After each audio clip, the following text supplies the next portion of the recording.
Good morning, everyone. I'm Joy Chen. I'm a smoke damage survivor and executive director of the Eaton Fire Survivors Network. I'd like for you to look around at this group behind me. All of these survivors. These are the people whose homes you watched burn 1 year ago, for days and for weeks. 1 year in, what we are living through is a K-shaped recovery. At the top of the K, recovery has begun for two groups: families who had wealth before the fire, and the lucky few, like me, whose insurance actually paid what it owed. Everyone else has been stuck at the bottom of the K. For those families, every day since the fire has not brought relief. It has brought more loss. Yes. Retirement savings drained, credit cards maxed, crushing debt just to keep a roof overhead. Let me be very clear. Families are not failing at recovery. Recovery is failing survivors. Amen. Yes. Yep. Amen. History tells us exactly how this happens. Whether a family is able to get back home or is displaced permanently comes down to one thing: money. Mm-hmm. Yeah. The Los Angeles Times studied the 5 major California fires before this year, 2025. Tens of thousands of homes burned between 2017 and 2020. 8 years later, only 38% had been rebuilt. So who actually gets, we have built a survivor-led community with elected leaders, nonprofit, faith partners, and each other. This community exists for one reason: to make sure that in Los Angeles, recovery is not reserved for the wealthy. To build a future where every Eaton and Palisades fire survivor can get back home. And you know what? When survivors moved together, something amazing happened. The money started to move. In just the first year since the fire, our community unlocked over $100 million in delayed insurance payments. And more is coming.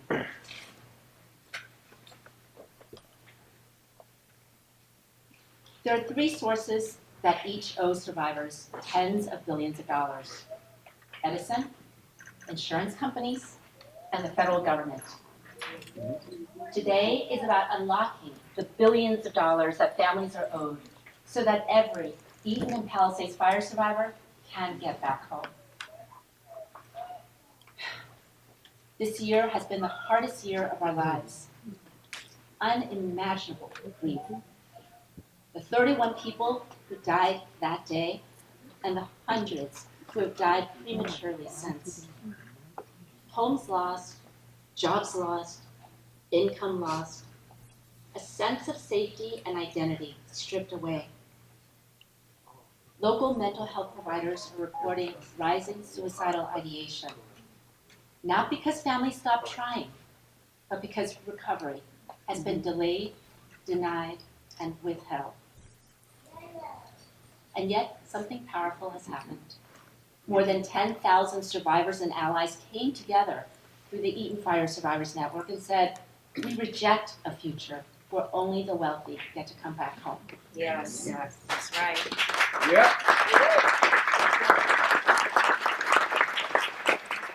So we connected and we coordinated. Here's what we have planned for today. You'll hear from survivors who will show you what recovery looks like on the ground right now. You'll hear from elected leaders who will explain what they are doing to meet this crisis. And you'll see how survivors have already moved real money and why tens of billions of more must move to get families back home. After we speak, all speakers will be available for questions from the media. And then, what many of you have been waiting for, survivors here today, standing behind me, will be available for one-on-one interviews to share their stories in their own words. I want to start today by introducing Rose Robinson. Rose's family history is woven into Pasadena and Altadena. If you've been to Pasadena City Hall, you've seen the Robinson statues. Rose's uncle, Jackie Robinson, faces east because he left here for New York when he broke the color barrier in Major League Baseball and have inspired generations of Americans ever since. Rose's father, Mac Robinson, faces Pasadena City Hall because after winning Olympic silver, he chose to come home and build a life of service right here. Today, Rose Robinson, Aunt Rose to so many here in our community, stands here. She is a tenant, a mother, and she is still displaced 1 year later. Her story shows that even deep roots and generations of contribution do not protect families when systems fail. Rose?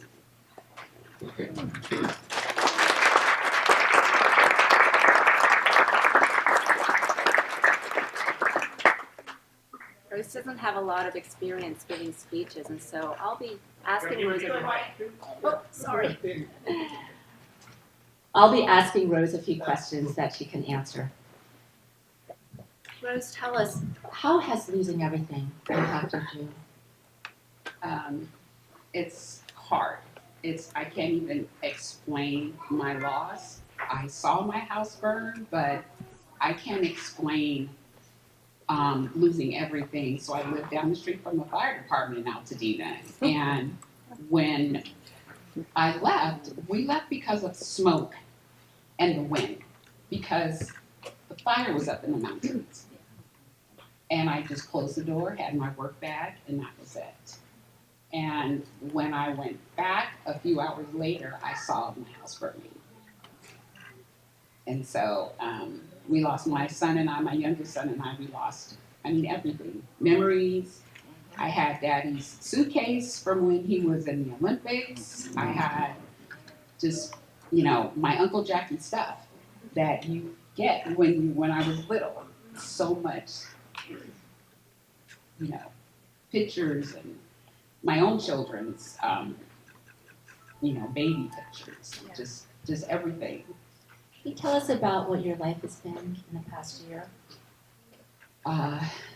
I felt like my feet have not been on the ground. I felt like I'm moving in a cloud. It feels so unreal. I've had to, when the fires first happened, I stayed at a friend's house, and then at my son's house, and then I had the urgency to get up and go, just in a nervous, panic kind of mode. And a lot of people didn't understand family, and that's okay because I had to survive it. Yeah. And then I found a place in Pasadena, and then the landlord gave out my information, so I had to move again. And so it's just been really, really hard. I think that you shared with me that you've lived in like 6 or 7 different places, and then your car was full of belongings. Can you tell us about that? So when I was, I went back to work about 2 weeks later, and a lot of the clothes and items that my son and I got were given. We had gotten it from donations from the different hotels we were staying in.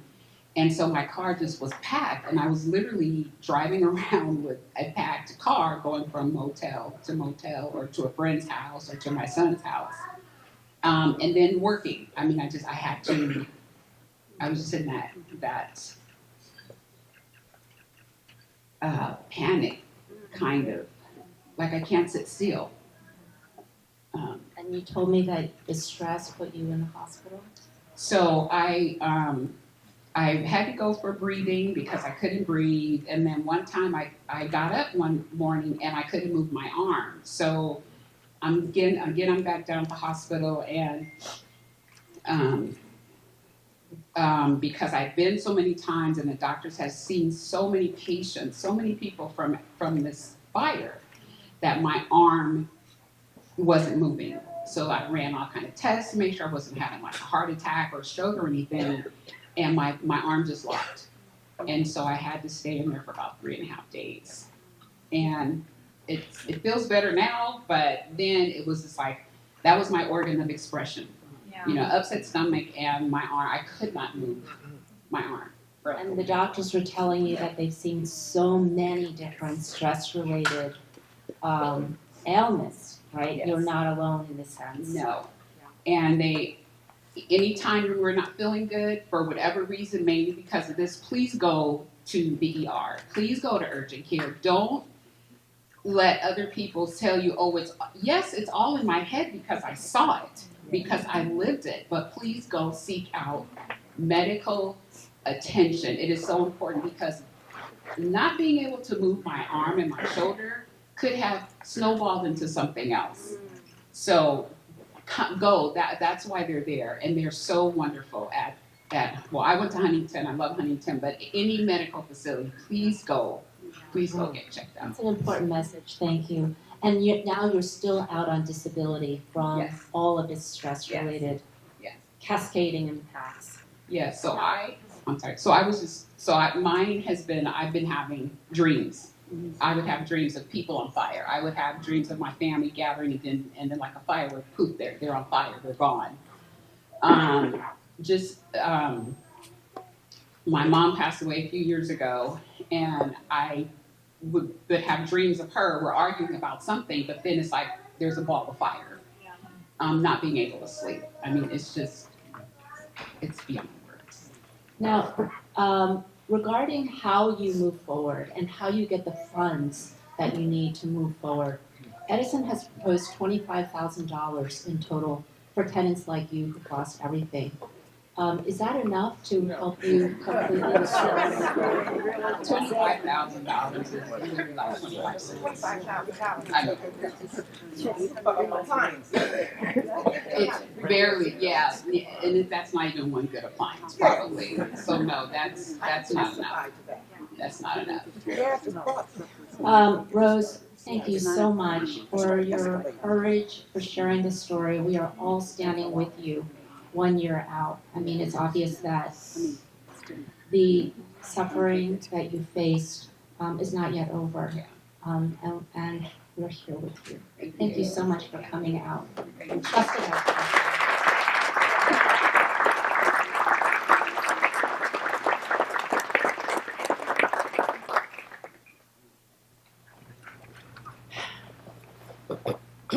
I think what we're seeing here is that families who are already the most financially vulnerable, doesn't matter how much your family has given to our city, to our world, none of that will protect you in the wake of this fire. What this fire has done is to force impossible choices for families. Families who are the most financially vulnerable are being forced to accept Edison's offer, not necessarily because it is fair, but because they are desperate. We are watching families trade away their future just to keep a roof overhead for a few more months. Next, I would like to introduce you to Ada Hernandez, a total loss homeowner who lost everything. Ada?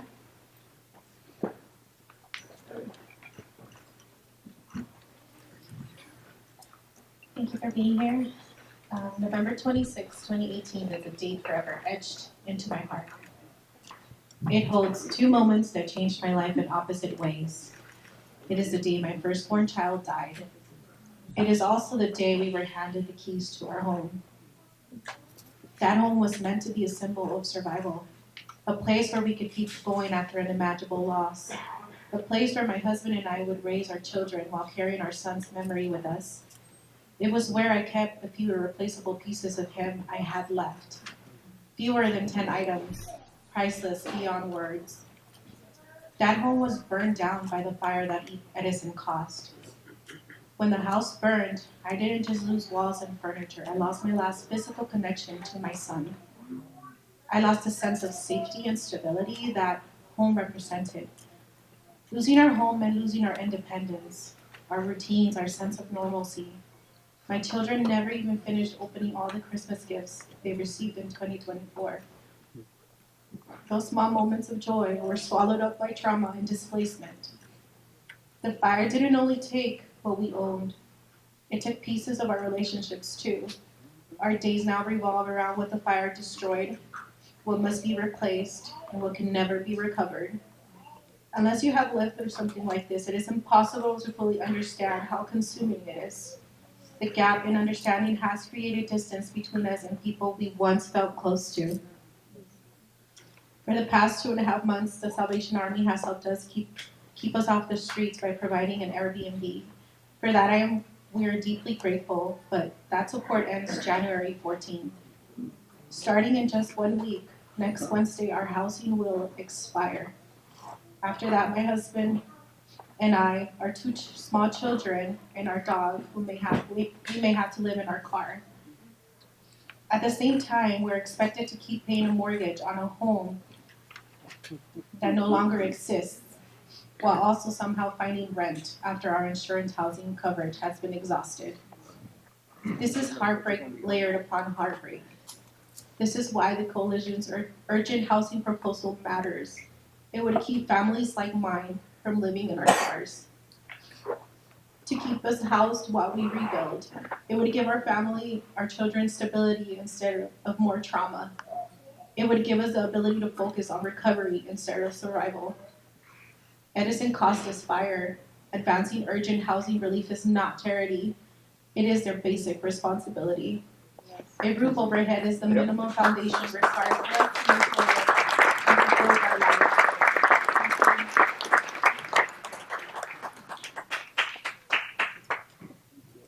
I want to tell you a little bit more about Ada Hernandez, whose story you just heard. Ada's husband is a lineman with the Los Angeles Department of Water and Power. It's a good union job. They were homeowners. They had insurance before the fire. This is a solid middle-class family in Altadena.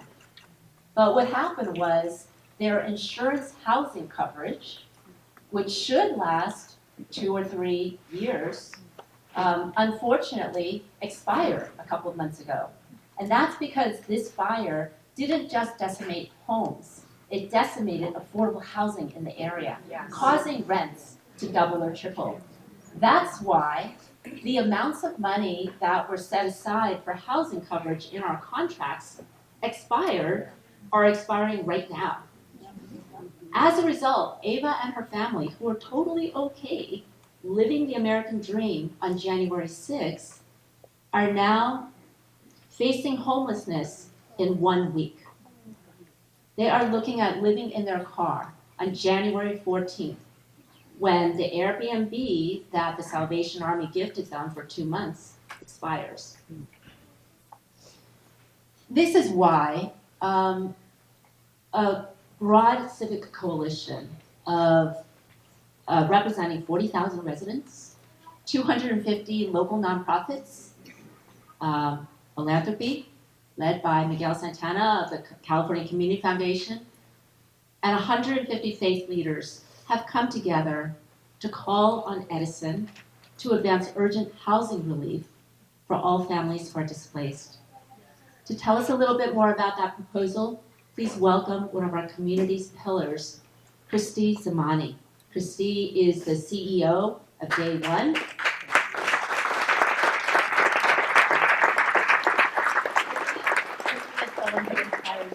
So much.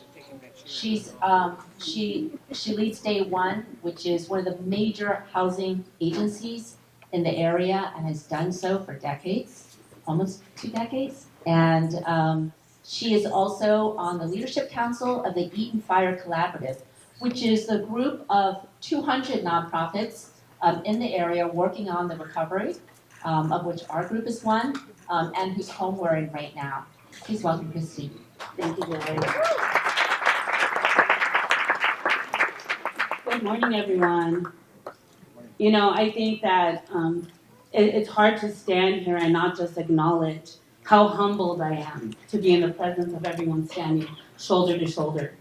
And it is the survivors who every step of the way since this happened last year have shown up in meeting rooms, weekend hours, evening hours, working tirelessly despite what they're going through to show up for the community to move this forward. It's not a tagline when we say we're the heroes we've been waiting for. It really is the truth. And it's humbling because I did not lose my home to the fire. But as a Pasadena resident and someone who served this community for the past 20 years, I know so many friends and loved ones who have been directly affected. I remember sitting at the table, distributing grocery gift cards, sending them, mailing them to friends, knowing that they would never show up to ask for help because we are the people that always say, somebody else needs it more than me. That's my community. They're the ones that say, them before me. All the givers and helpers were affected by this fire. The fire didn't just take away homes. It destroyed communities. It took lives. Some of the last remaining affordable housing, as has been mentioned, was destroyed in a moment. Like Joyce said, rents didn't just double and triple. I was displaced, but I remember staying up all night trying to find every rental unit I could find to place on our home guide, knowing our families need emergency housing. And again, our families don't want to live in Long Beach or somewhere else. They want to be close. Yes. And people need to understand that. So when we work with national agencies saying, oh, that is 30 miles. 30 miles is a whole different life for us. You've already lost your home. You don't need to lose your community, right? And if you talk to any survivor, they will tell you, I miss my neighbors. I miss walking my dog. It's the moments, it's the things that people need to fill their heart, to feel connected. That's what I feel every time we're all in this room together. It's a moment to see each other, hug each other, and say, I'm still with you. And I'm not going anywhere until you find your way back home. So now think to yourself, I've been listening to all of you, and it's just bringing up so many emotions. But, we know survivors that have moved between 10 to 15 Airbnbs, from hotels to motels, to trailers, just take a drive up and you'll see it, to their cars. I had a 16-year-old kid show up in my office saying, I'm looking for Christy because they told me she might be able to help me find a job. And I'm like, what's going on? We lost our apartment, we're living in a trailer, and this was during summer, and the heat was like 96 degrees. And he's like, I don't know what to do to help my mom. We don't have electricity in the trailer. These are the stories. These are not numbers. These are people having real life experiences. And we can't act like it's nothing, and it's okay. It's been a year, and we're not where we should be. I'm embarrassed to say that. We're fighting as much as we can, but we're not where we should be. Now think to yourself, how can someone complete paperwork, think of rebuilding, take care of their children, hold down a job, and they don't even know where they're going to sleep tonight? You're crazy. Can you do that? No. How long can you do that for? You can't. You can't. I'm sure somebody's gone out of town, I know I have, without saying, well, find a hotel when we get there and there's nothing and you're losing your mind. Now imagine doing that for a year. That's a lot. So I want to tell our survivors, my friends, you're not alone. We're not going anywhere. We're in this fight for the long run. We are committed to making sure you have a path back home. I know it hasn't been easy, and I know it's still not easy, but we're going to get there. This is not just unfair, it's unacceptable that our survivors have to go through this. The protections Edison already enjoys through the Wildfire Fund mean that providing urgent housing relief would cost the company nothing. Nothing. This is no extra cost to them. That's right. And yet, what it can do is prevent mass homelessness. Can we agree that that's the bare minimum that our community deserves? Yes.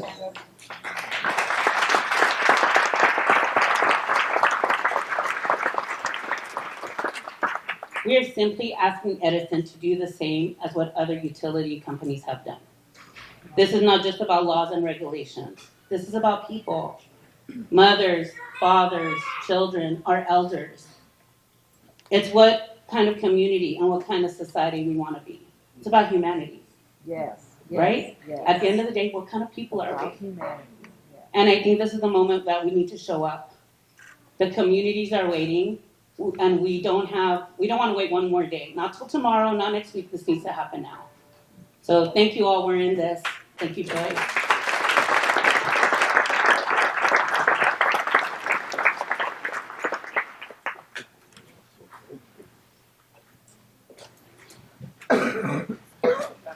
Papers here.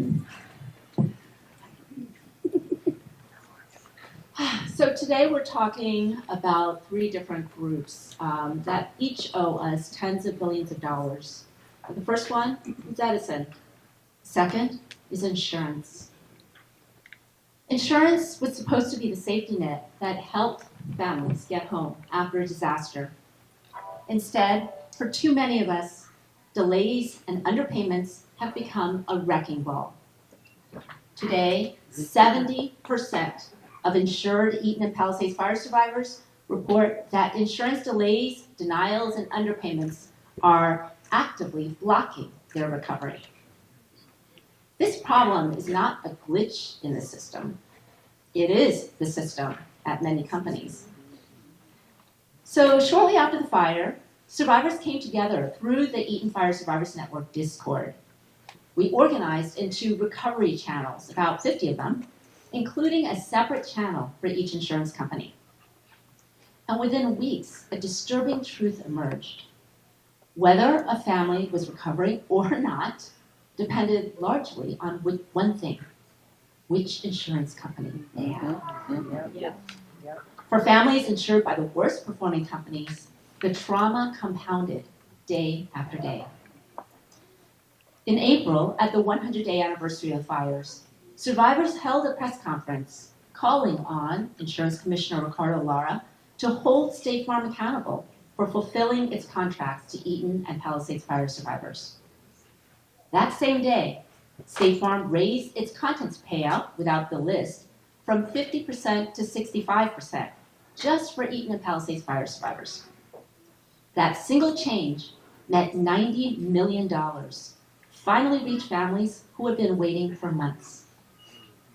But delays did not stop. So we documented nearly 500 first-hand accounts from Eaton and Palisades fire survivors of illegal delays, underpayments, and denials, and what became known as the State Farm files. When Commissioner Lara still failed to act, we brought all that evidence to Los Angeles County Supervisor Catherine Barger.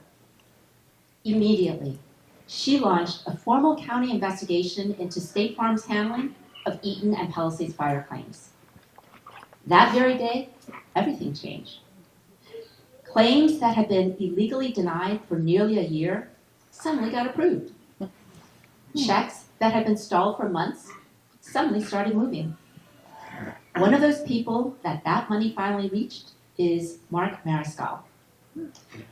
Around Altadena, Mark is known as Mr. Altadena. I think that many of us can agree that he is our #1 leader in community service. It would take a long time for me to list all of his accomplishments. Mark is currently chair of the Altadena Library Foundation. He's on the Rotary Board. He's on the Altadena Builds Back Foundation, and many other things. Mark is always available to help large and small. I contacted Mark earlier this week and said, can you bring coffee and refreshments to this event? Done. Mark is also a grandfather. He's also guardian to his grandchildren. Imagine being retired, suddenly parenting again, and then losing everything. Most people might become angry or bitter or retreat inward. Mark has done the opposite. Mark is always showing up. He's always building community. After the county investigation launched, Mark finally received $346,000 from State Farm. For the first time, getting back home became possible for Mark and Paula and their grandchildren. Here's Mark's story.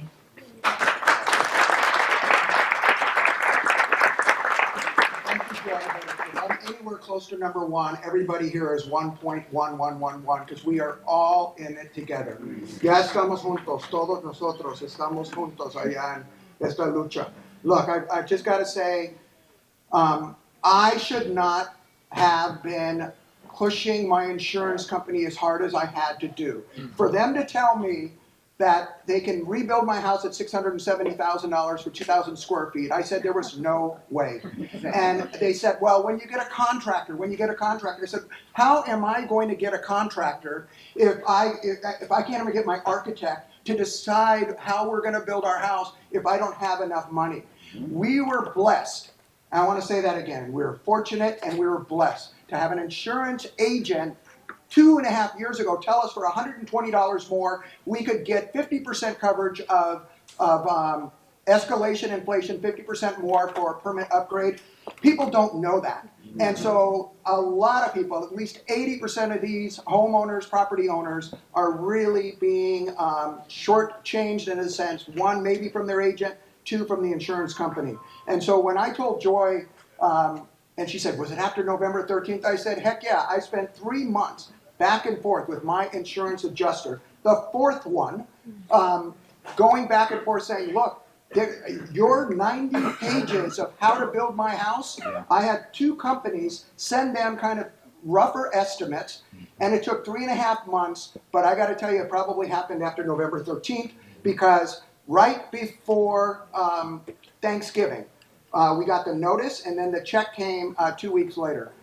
But families should not have to be going through that. The insurance company should be, one, realizing that you are not going to build any single family home using Title 24 for less than $400, $450 a square foot. It is not going to happen. And so those insurance companies, I push you today to consider that those of you that have additional limits for those people that you're working with, get your adjusters to sweep it off the table and pay all of us the money that we need so that we can say to an architect, you now can build at least to what I had instead of having to go 20% less than what we had. Yeah. So that's what we're really here to. My story today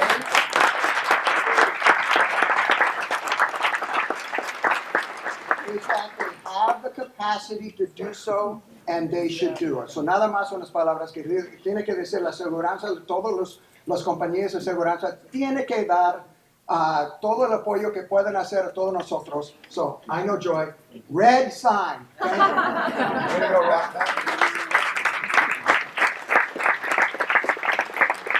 Thank you, Mark. And he's absolutely right. They could pay, after this county investigation launched, suddenly my texts were filled with people who had gotten checks FedEx to their house for $2 million, $200,000 suddenly arriving that they had been fighting for up to 10 months. And several of them told me that their adjusters specifically told them that upstairs said, it's time that changed their guidance and said, be lenient now, pay out the claims, because of the pressure that came from survivors and from the county, especially the county investigation that launched. So when all these checks started flowing in, we suddenly realized something. For months we've been thinking, well, maybe this company doesn't have the infrastructure to pay. Maybe they only have the infrastructure to collect premiums, not to pay out what they owe. But then when all these checks started coming in, we realized, wow, they could have paid all along. And they just needed the incentive to do so. So next I want to bring up the leader who made that happen. Survivors have been in close partnership with many of our elected leaders. This particular one I am particularly grateful for. She is a personal friend, I'm proud to say, and she has had a lifetime of service. Not only has she been our county supervisor for all these years, but before that, she worked for decades for Supervisor Antonovich, our previous supervisor. Catherine Supervisor Barger has had a lifetime of service to our community, I'm just so grateful that we were able to call on her for help after all of these months of not being able to get our insurance payments, after all these months of inaction from our state regulators, that she stepped up and made this possible. Thank you.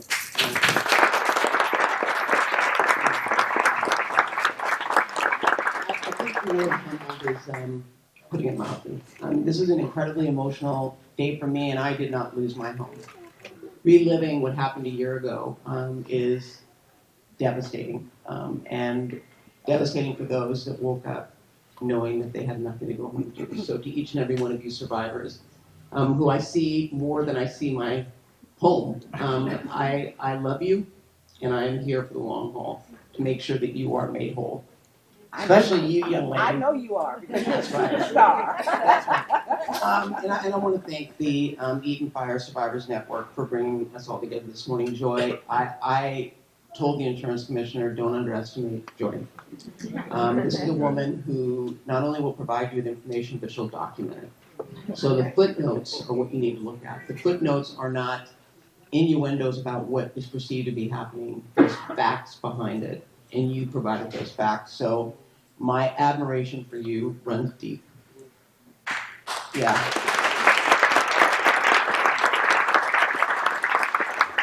And I want to say that today we do honor the undeniable and unrelenting strength and endurance of this incredible community called Altadena.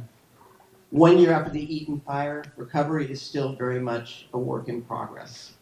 Many families remain displaced, and we know the insurance process has been more difficult and time-consuming than anyone should have to endure. And I wouldn't say lenient, they need to do their job. Yeah. Most people get fired for not doing it. What continues to stand out, though, is how engaged and organized survivors have been. Do not underestimate the strength of our survivors, pushing systems and refusing to accept the status quo. Over the past year, we've made real progress together. Joy, you have been the driving force who has made sure these issues were forefront and that we didn't forget. The incredibly detailed accounts that the Eaton Fire Survivors Network put together has brought light to the challenges so many residents have faced. And by the way, this system has been broken for a long time. And now the people suffering are the survivors. It's on the back of the survivors that light has been shed on how broken this insurance industry is in the state of California and probably nationally as well. This information was instrumental in our ability to launch an investigation into State Farm's practices. And we're not going away. Just because some checks were cut doesn't mean we are going away. Yeah. While the regulation of insurance companies and marketplace falls to the state, I have promised to use the county's power and authority whenever possible to help our survivors. We will continue to investigate the information we receive to ensure that survivors do not face any unnecessary hurdles any more than they already have, and delays to get the compensation that they deserve. Hear that? They deserve. This is not a handout. They paid in. That's right. It's time for the others to pay out. We will continue to take action and unlock the resources necessary to rebuild. Since the onset of this disaster, I have been focused on improving coordination, streamlining rebuilding pathways, and staying closely engaged with survivors to address challenges in real time. I'd like to take a moment to thank our state partners for their collaboration in service to this community, Senator Perez and Assemblymember Harabadian. Thank you.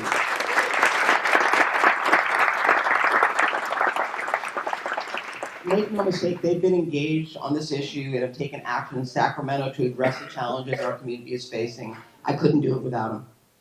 These efforts matter, and they show that collaboration leads to tangible results. Do you hear that, Washington? Collaboration leads to tangible results. Yeah. Recovery is not the responsibility of any single agency or level of government. It is only possible when survivors, local leaders, the county, and the state all move in the same direction. In 2026, I promise to keep this momentum going. That means supporting families as they work to rebuild, remediate their homes, as you did, Joy, and find stability in their rebuilding and recovery journey. As others have said, so many are facing gaps in their ability to rebuild. It is incumbent upon us to press for fairness, accountability with insurance practices. But it also means ensuring all levels of government are deploying the critical resources and funding we need to rebuild our community. Don't change the rules in the middle of the game. Right. The scale of needs dwarfs the resources the county and the state have already provided.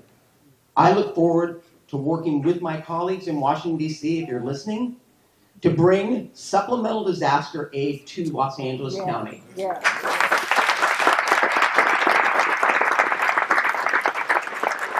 And I will say, this is not about politics, party, or partisanship. This is about ensuring that survivors receive the support that they deserve. To the survivors here today, thank you for your partnership, for your honesty, and also for your determination, especially you young men. My commitment remains the same, to listen, collaborate, and to keep this moving forward. I am proud of what we've accomplished together, but I know we've got a lot of work ahead of us, and I stand ready to work with each and every one of you to make it happen. Thank you.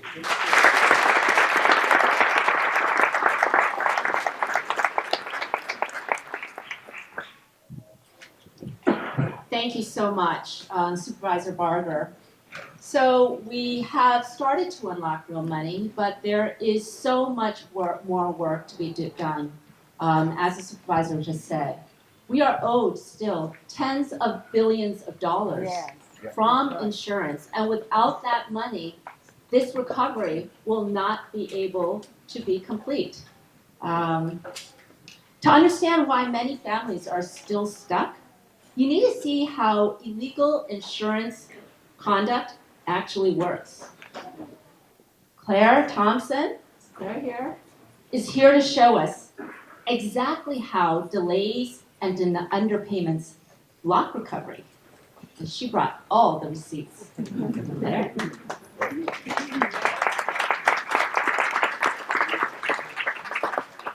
My name is Claire, and I'm a homeowner and artist living in Altadena. My family and I have been paying insurance premiums for nearly 10 years, first as renters, then as homeowners. Shortly after the Eaton fire contaminated our home in January, our insurance adjuster walked through our home and told us clearly our house needed to be taken down to the studs. We later received a 21-page report confirming this assessment. Then a new adjuster took over, and everything changed. We were told it had been sent in error, and our home could simply be wiped down. There was no new evidence, no new testing, no explanation. It has now been 1 full year since the Eaton fire, and no one from our insurance company has returned to investigate our home. This is an illegal delay. California law is clear. Insurers must respond within 15 days and accept or deny a claim within 40 days of receiving proof of loss. This envelope contains emails from multiple insurance assigned contractors who withdrew from our claim after we asked for basic credentials and safety protocols. Each time, our insurance company simply assigned a new vendor and restarted the cycle. This is how delay works.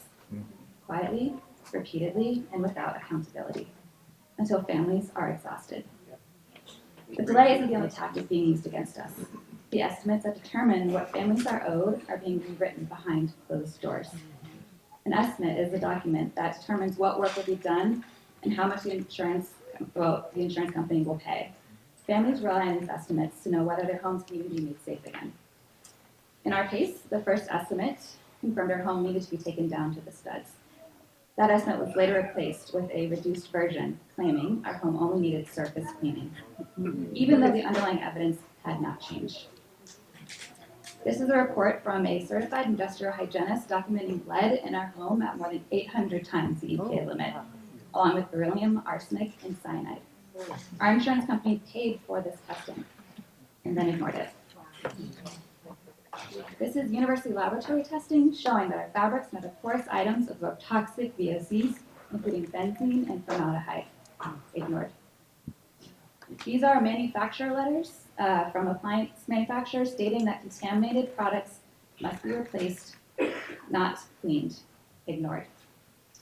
And these are peer-reviewed sources from the World Health Organization, EPA, OSHA, and DTSC showing that contaminated materials cannot be safely cleaned. Ignored. The evidence did not change. The science did not change. What changed was the estimate. We did everything right. We paid our premiums, we followed the rules, and we trusted the system. Now the system needs to follow the rules. No more delays, no more factory rewrites. Epstein and Palisades families cannot rebuild on paperwork games. We rebuild with accountability.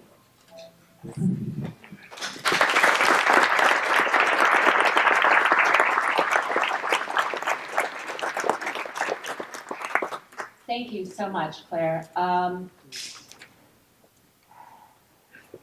Survivors did not stop with collecting all of this evidence. We took this evidence to our lawmakers, and I am so honored to introduce the next speaker, who, from the very beginning, the first time we brought this to her, she immediately jumped up, and she has been our guardian angel, our protector. We are so grateful that as a freshman senator who was appointed like 2 seconds before this fire, she's jumped in and had our back from the very beginning. She, as a freshman senator, she has been a superstar.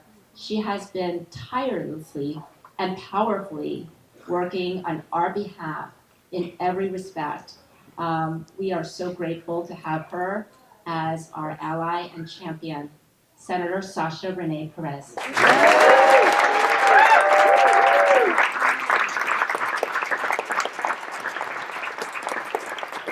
Good morning. It is such an honor to be in community here today with such incredible community leaders, with fire survivors. And I just want to take a moment to recognize Joy Chen. Joy, you are a community hero.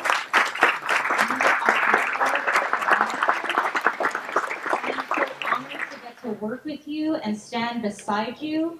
And I think you represent exactly what this community is about. So many of the people you see in this room have stepped up to stand up for their community. When systems failed, it was neighbors, it was community members that came together to support one another. And so I want to thank each and every person in this room that has done the hard work of supporting their neighbors, of showing people love despite facing so much devastation.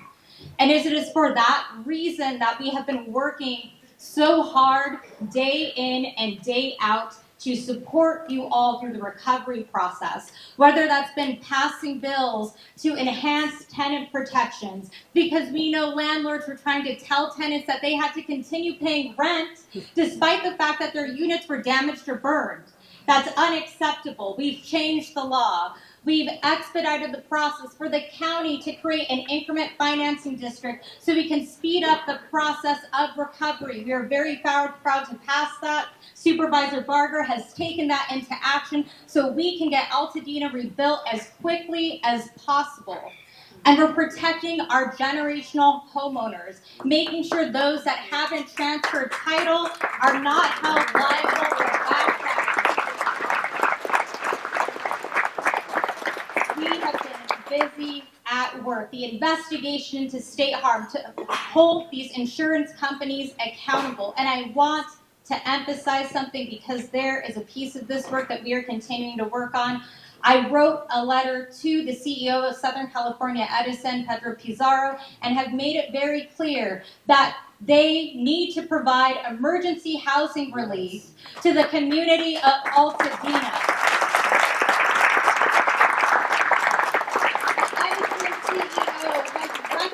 That it was likely their equipment that has caused this fire. Part of holding themselves accountable, part of them taking responsibility is providing the financial resources that this community needs to thrive.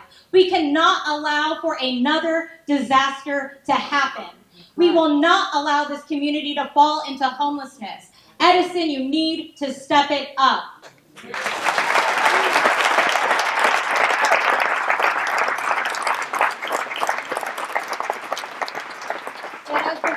Before, before, we have our work cut out from us. And you just heard from one of our Eaton Fire survivors, Claire, the games that are being played by these insurance companies. Playing games with loss estimates and creating reductions that can sometimes exceed $100,000. And families never see the original numbers. And these reductions oftentimes are insufficient to cover the total damage or rebuilding costs. That's why we are introducing legislation SB 877 that will provide transparency and accountability to insurance claims. This legislation is going to require that insurance providers properly document and disclose all loss estimates documents, including changes to the policy holder. Those documents should not be kept in secret. You as the policy holder deserve the right to know, and you need to be able to hold your insurer accountable. Currently, insurance companies must retain all claim documents, but policy holders can't see them. This lack of transparency makes homeowners completely unaware of how the final insurance payout amount was calculated. In many cases, the homeowners see only the final edited version of the loss estimate from the insurer. So what's happening is insurers are altering, reducing, or entirely rewriting the original estimate to lower the insurance payout that the homeowner receives. This is another common practice that has been documented across several major disasters nationwide, from California to Florida. This tactic delays payments, exhausts survivors, and pressures families to settle for less than they are owed. No more.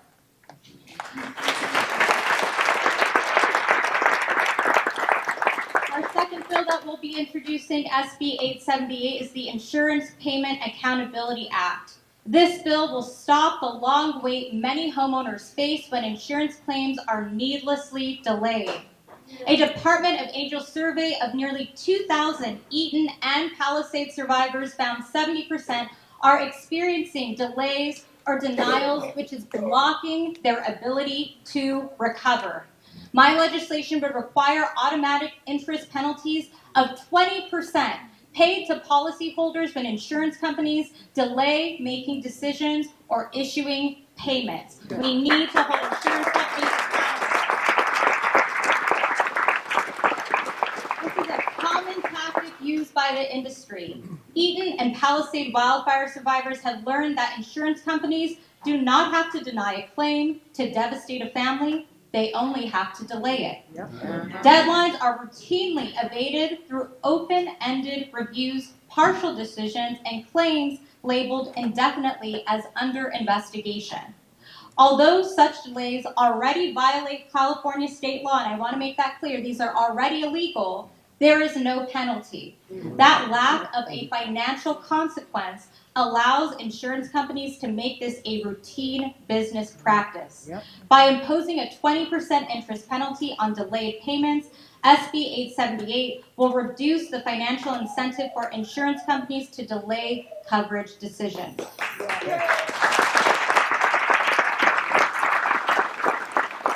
Wildfire survivors should be rebuilding instead of being stuck waiting on their insurance companies. As we know, there is still so much work to be done. This is only part of the work I'll be doing this year to help survivors recover and prevent future tragedies like the Eaton fire. I want to assure you that one of the most important things I must do is to keep fire survivors centered in this upcoming state budget and policy conversations that will take place. Our state leaders made a commitment to help LA County recover, and we need to make sure that commitment remains strong.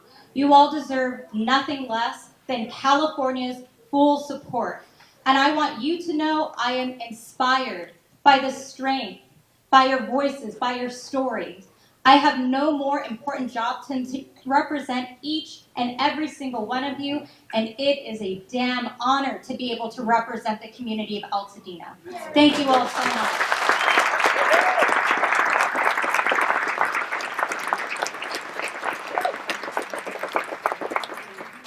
Wow. Thank you, Senator Perez. It is so exciting to be able to collaborate with such an amazing leader. And I do want to underline what she said, that these reforms that she is leading are not against the industry. They're against illegal conduct in the industry. They're all common sense things. And so this, we need a healthy and functioning insurance market in this state. And part of having a healthy and functioning insurance market is that companies have to follow the law. And we're grateful to have her and also Assemblymember John Harabedian in their commitment to holding insurance companies accountable so that we can recover. Assemblymember Harabedian has joined with us strongly in the fight this year to hold insurance companies accountable so that we can secure the insurance payouts that our families need to rebuild. Assemblymember Harabedian is also leading another effort, and it has to do with transparency around and accountability around the systems, around our emergency evacuation systems that failed all of us here in Altadena. My own family happens to live in the area of West Altadena that was the last to receive an evacuation order at 5:46 a.m. After so many of our fellow Altadenans died, I know that every survivor here has a story and can tell you minute by minute, hour by hour, the terror that we lived through and the losses that we've had this year. Assemblymember Harabedian is here to ensure that we get answers and that next time there's a disaster, things will go better. Assemblymember?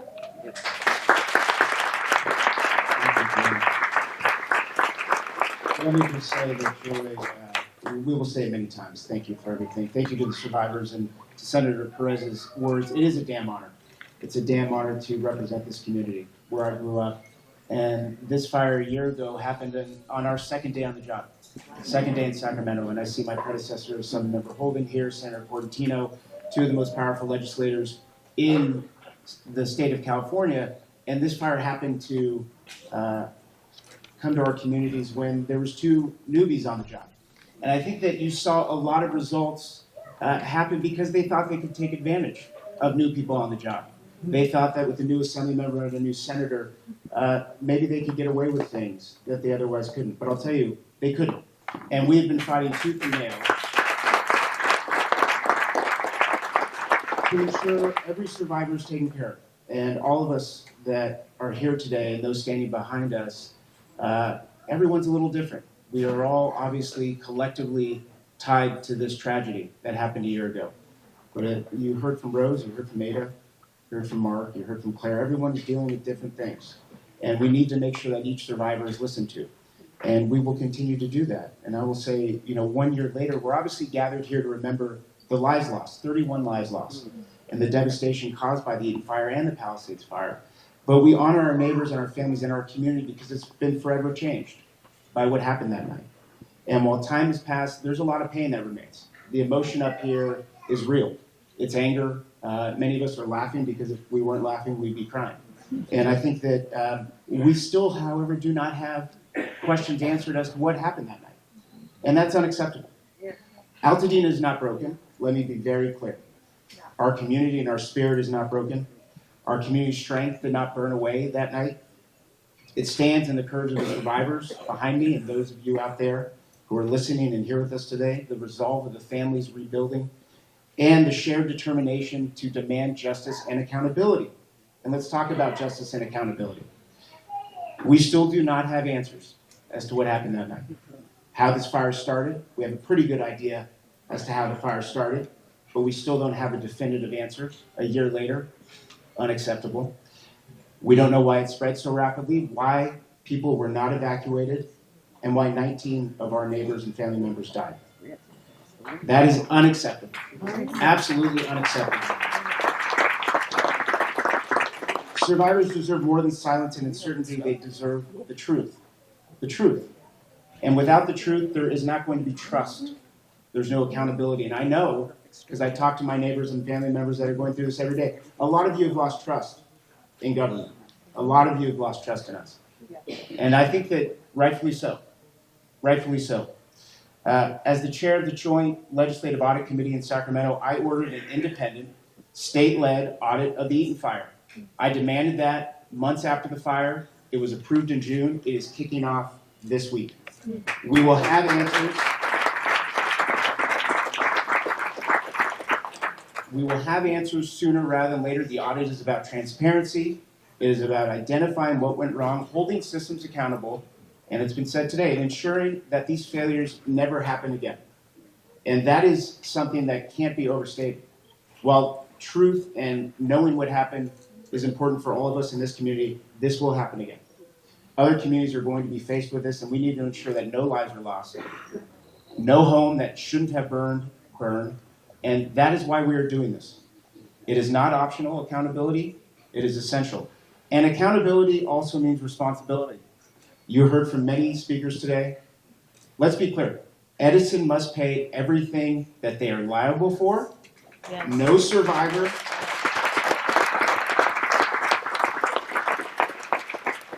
No survivor should bear the burden, financially or otherwise, of corporate negligence. And while you see incredible courage of survivors, this cannot just rely on the courage of our survivor network, of Joy Chen, of everyone up here. They are tired. People need to step up. It's a relay race. They say fire recovery is like dental work. It's painful, it takes a long time, you go bit by bit, but by the end, hopefully, the outcomes will be better. Well, we need all the parties that we just talked about, the insurance companies, Edison, everyone else to step up and do their job, because everyone else is doing theirs. I will say over the past year, my legislative work has been focused on fire recovery. We secured mortgage forbearance when no one said we were going to do that. When we introduced AB 238, we were told from everyone involved that you wouldn't do it, it would be illegal, the federal government will preempt you. We got it done. We signed it into law. We now have a year of mortgage forbearance. Ada, you should not be paying your mortgage while you're also paying your rent. You should not be denied mortgage forbearance. A lot of you who try to get mortgage forbearance, they told you it would affect your credit score. You would have a lump sum payment. They would give you a loan modification. That is illegal. We passed that law. They can't do that to you. To the extent that anyone is telling you that, come to us. Come to our office. Come to Senator Perez. Come to Supervisor Barger. We will take care of that. We will continue to hold the financial institutions accountable. In terms of insurance payment delays, many of you had insurance checks that were sent to the banks from the insurance companies. The banks held on to those checks. We ensured that to the extent that any bank was holding on to your checks, you would be paid the money and the interest on that. We passed AB 493. I have no idea why they're holding your checks. They shouldn't do that. That's the next step. But to the extent that they held on to your money, you now get paid interest on it. If any of you aren't getting paid interest, AB 493 makes that illegal. This year,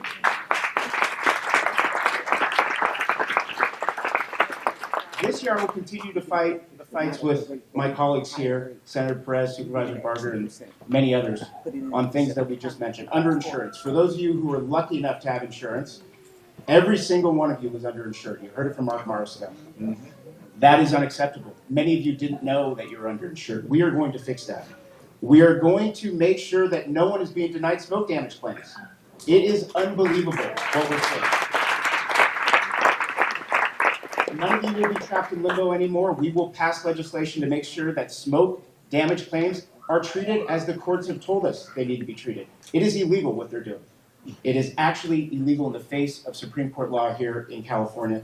I will also, again, just stand up to banks, any financial institutions who are denying you forbearance. I want to repeat this. It seems as though people don't know their rights. You should not be taken advantage of by banks on your mortgage. And we will continue to strengthen that law. No one who has lost their lives or livelihood should have to battle with these institutions just to breathe. Many of us are just trying to breathe. We're just trying to survive day to day. And it's really hard when people are taking advantage of you. Every survivor deserves clarity. Every family deserves answers. Every community like ours deserves a government that acts with transparency, integrity, and urgency. We will remember. We will demand answers, and we will rebuild, not just homes, but trust and a safer community that we all can live in. Again, Altadena remains unbroken. I'm going to keep saying that today. No one here is broken. We will come out of this better, and we're going to come through it together, and we will make sure that our community remains unheard no longer. Thank you.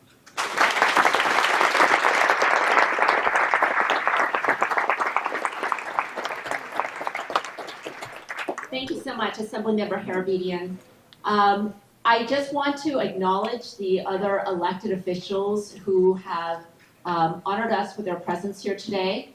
We have Los Angeles County Assessor Jeff Prang. There's Jeff. Altadena Mayor Victor Guardo. And then also our very own Altadena Town Council Chair, Nick Aronson.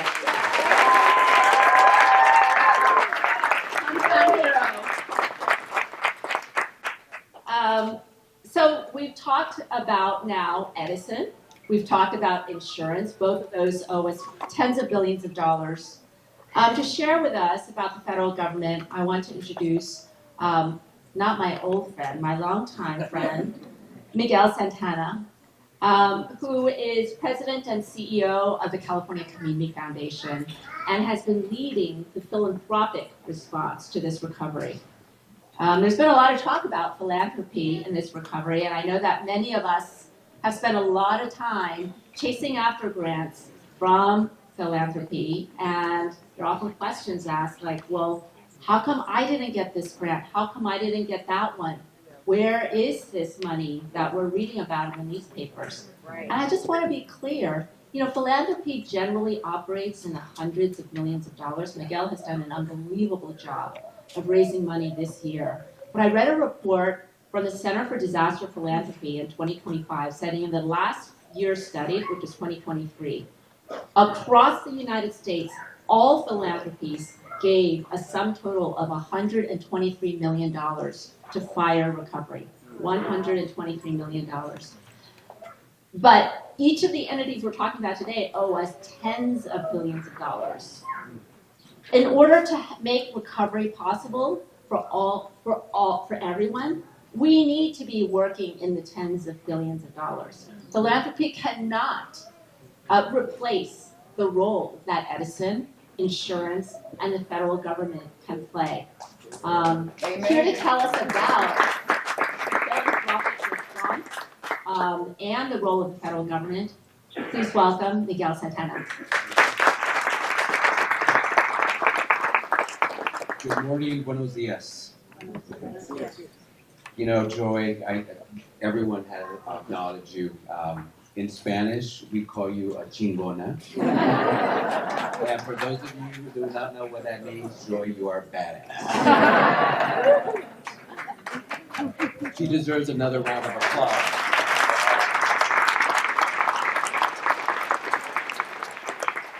One year after the Eaton and Palisades fires, the flames are gone, but the recovery is frankly just beginning. Displacement, financial strain, and emotional uncertainty continue to define daily life, as we heard today. We center our work on the stories that you just heard today. And I was particularly moved by the story of Ada, a mother and a homeowner. Ada and her husband, Miguel, my tocayo, were able to achieve the American dream. Their determination to protect their children, navigate insurance, appeals, and remain rooted reflects the experience of thousands of families as you're hearing today. As was stated, as a co-founder of the Department of Angels, we committed to do a quarterly survey of survivors, listening to 2,400 voices on a regular basis to kind of break through the noise and find out what is really happening to this community. Our latest report that we issued recently reflects the real reality. More than 7 in 10 survivors are still not home. Nearly half have exhausted their savings. Over 40% have taken out personal debt to survive. More than 80% report worsening mental health from prolonged uncertainty. The Milken Institute released a report earlier this week and made an analysis to define what the real gap is. Philanthropy raised $1 billion to support these wildfire survivors in aggregate. But the gap is over $50 billion Of course, yeah. just for housing. Yeah. At the California Community Foundation, we acted immediately. We launched a wildfire recovery fund within hours of the disaster. 50,000 donors helped raise $100 million. Half of it has already been distributed to stabilize renters, homeowners, provide case management, environmental and legal guidance, sustain advocacy for fair insurance and federal relief. We've invested in hubs, tenant protections, and innovative financing models designed to unlock private capital to accelerate people's return back to home, as we did with the showcase here in Altadena. Philanthropy is built to respond first, innovate, and lift survivor voices, but not for the long term. The charitable sector cannot replace sustained federal investment required for housing, infrastructure, and community restoration. Yes.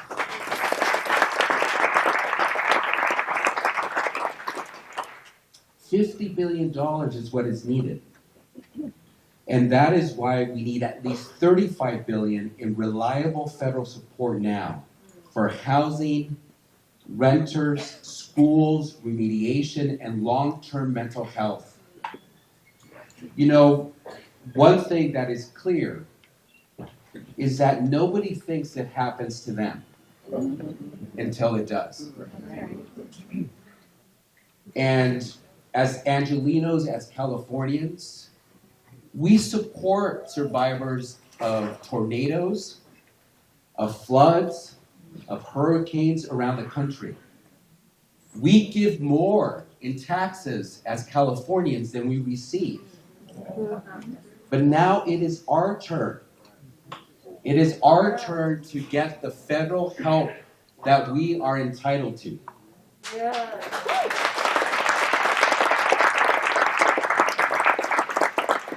When federal funding reaches survivors, families come home.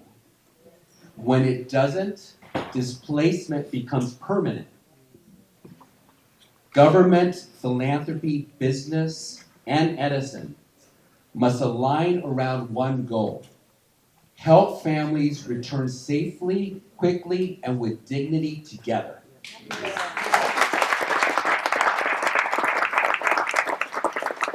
On this one-year anniversary, let's recommit ourselves as Angelenos to fighting for family like Ada's, to forging a response worthy of her courage, determination, and resolve. Thank you.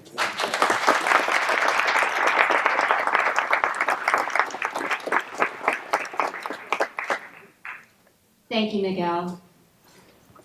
In closing, none of us wanted this fight. We are already fighting for everything. Thank you. We're fighting for the insurance benefits we paid for already. We're fighting to keep our kids housed. We're fighting to keep our jobs intact or to look for a job. This fire not only destroyed homes, it destroyed the jobs and income for so many of us. We're fighting to keep our families from breaking apart. But this year, connection has turned to coordination. All of these survivors you see here. Coordination turned into money. $100 million have moved. in philanthropy, we're unlocking of insurance payouts, but tens of billions are still owed to us. If year one has been a K-shaped recovery, then year two is about changing that shape so that recovery is no longer reserved for those with wealth. Edison must step up. Insurance companies must step up. And the federal government must step up.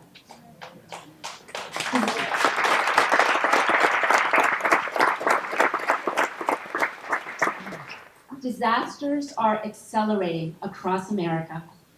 Wildfires, floods, hurricanes. If you're watching this, next time, this could be you. And if you live in America, if you pay your insurance premiums, if you pay your taxes, and you expect to get what you pay for, then this is your fight too. Stand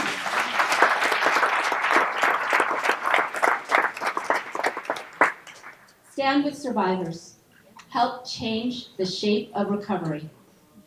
You can learn more and get updates at efsurvivors.net. Unlocking the billions that we are owed is how America gets home after disaster. Thank you very much.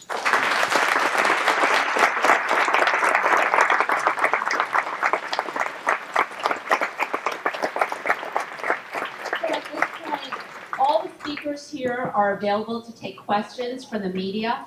If you are here, you're a member of the media, and you have not received a printed copy of the press release, please raise your hand. The press releases have the correct spelling of the names of everyone who spoke today. Please raise your hand and our team can get you a copy of the press release. And with that, we will have survivors here in addition to the ones who spoke today. All our survivors are available for on-camera interviews. For those survivors who don't want to take an on-camera interview, you can always say no comment. Everyone, please. Are there any questions from the media at this point? Wait, hang on one second, everyone. Are there any questions here from the media? You mentioned the worst insurance companies. Could you name those? There has been studies from the Department of Angels of over 2,000 survivors on the experiences of insurance companies.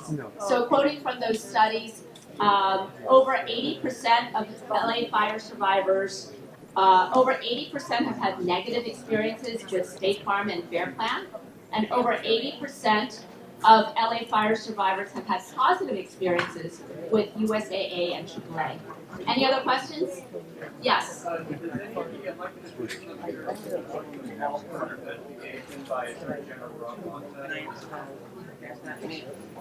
First of all, I thank you for that question, and I want to thank some interrogating for launching at the state level.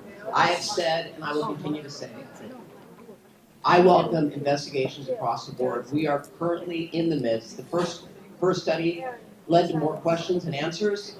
When the state released their after incident report, again, more questions, especially as it relates to the gap of time it took to notify the west side. Yes. It was extended beyond what even the official report highlighted. The county fire department is now looking at systemic issues as it relates to whether it was system or people-based. So we are going to continue that. We will provide that to the Attorney General moving forward. I have nothing to hide. I have promised these survivors that we're going to get answers, and we will get answers. Thank you, Supervisor. Anyone else? Any other questions from the media? If not, that will, yes, one final question. Yeah, Nick Gerda with LA. I had a question. There's a lot of talk about wanting Edison to step up and provide urgent relief for folks who lost their homes. What happens if Edison continues to not offer that or provide that? Are there other steps being considered to pressure? I'll let Zaire Calvin answer.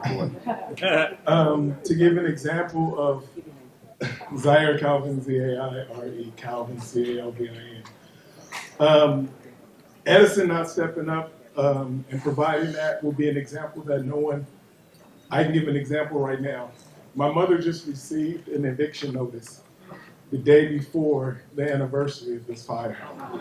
So them not stepping up to pay and provide housing will leave us homeless, will leave us destitute, and it's something that they caused. And it would be egregious to say against humanity that you burned someone down, killed our family members, killed my sister, and you will not step up to provide housing to stabilize what you created, especially when you don't have to pay. You only have to put up $1 billion to set it, everything in fund, and you're trying to recoup that. After that, this is a fund that we paid for as a city, and the council member who's here also, Chris. So this was already put in place by our community. So that is what's happening. And I want to take this time to thank and see what our community really looks like when we say all of our representation. Please look at this. All of our funders, our senators, our funders, everybody who we look like. This is what it looks like when community comes together. And these are all the people who've been in the fight for real, on the ground, and really enjoy. You've been doing an amazing job. Yeah, put these together. Thank you so much. Thank you for being here. Look at the leadership in this community. I think that what you are seeing here today, every single person here, this tells you that survivors of this fire are not victims. Survivors are civic leaders. That's right. Any final questions before we break? That will conclude today's press conference. All our survivors, the speakers, and all our survivors are here for one-on-ones. Thank you very much, everyone.